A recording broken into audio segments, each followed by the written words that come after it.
Economic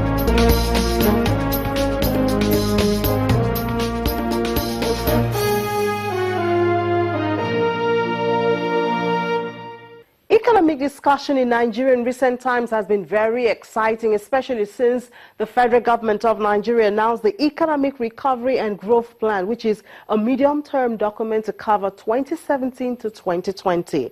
Now, the ERGP has 3 broad strategic objectives that will help achieve the vision of inclusive growth, and is outlined as restoring growth, investing in people, and building a global competitive economy.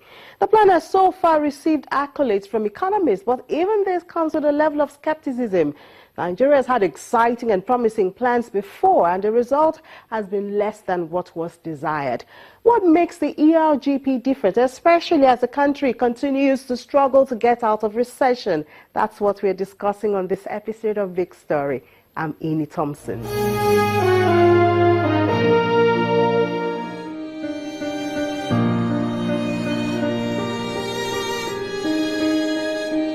The 140-page document is not just generating conversation, but has birthed a new ray of hope in the strategy against recession. The federal government says that adopting the Economic Recovery and Growth Plan is a step which comes after trial of other intervention plans, some of which are still in operation. We have in the past 18 months intervened 3 times to give the states enough resources to pay salaries of workers. The last intervention was in December, when we paid the Paris Club refunds to the states. This is money that the federal government has owed the states since 2005. And even when oil was selling at $115 a barrel, these debts were not paid. The president insisted, when he was going to pay that money to the states, that at least 50% of it must be to pay salaries of workers. We intend to ensure, of course, that that is what is done. Many of the states were able to pay salaries and backlog of pensions in December because of that particular fund that was made available to the states. Now they confidently present the ERGP as a solution to the economic needs of the people, which many say have become too evident. I have also gone around the country and I've heard the people, and even in the past few weeks, and even today, some are out in the streets protesting. Many of our people are saying the same things, that things are hard, that things are difficult.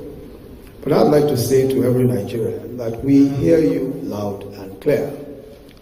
The government is one that is determined to give the ordinary man a fair deal. You have the right to live well and decently, and we are committed to making that happen. Making it happen is what the government says it would do, as the plan is purposely packaged to focus on implementation as the core of the delivery strategy of the plan over the next 4 years. All the MDAs will have their different roles in implementing the plan.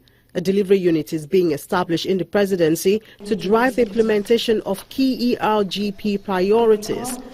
The plan outlines bold initiatives such as revamping of oil production to 2.5 million barrels per day by 2020, privatizing selected public enterprises and assets, and revamping local refineries to reduce petroleum product imports by 60% by 2018.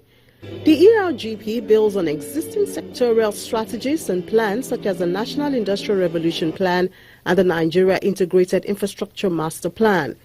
In implementing the plan, the government will collaborate closely with businesses to deepen their investment in the agriculture, power, manufacturing, solid minerals and services sectors, and support the private sector to become the engine of national growth and development.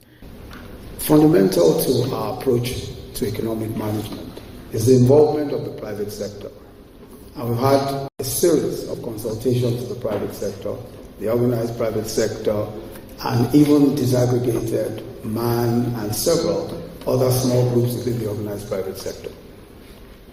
It is fundamental to the way that we intend to do business that we work with the private sector. There's no question at all that the federal government on its own, or any government on its own, can simply not effect economic policy in a country whose economy is as large as ours. Indeed, most of what will be done by the private sector, and it's our business to create the environment to ensure that the private sector thrives. The private sector, however, calls for attention to some points. There are some key things. It talked about macroeconomic stability. If you are considering macroeconomic stability, then you have to have an alignment between your fiscal, monetary, and trade policies. We do not have that today.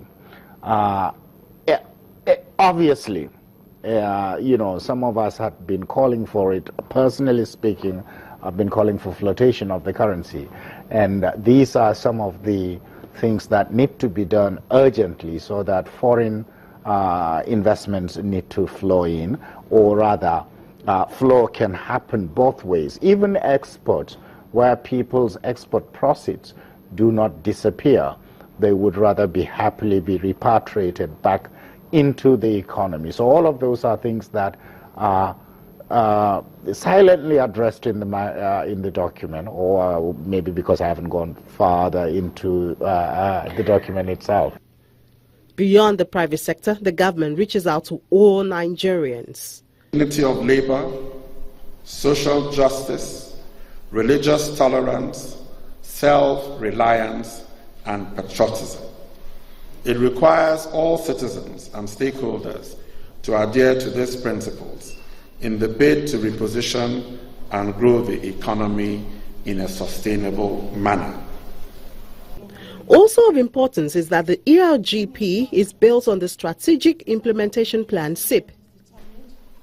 The SIP is a fairly detailed plan and contains a total of 34 key actions selected for immediate implementation. Many of these are already yielding some results. For instance, the reforms in agriculture have started yielding fruit, and there has been noticeable growth in that sector, particularly in the area of rice production. And this welcome growth will help us to achieve one of the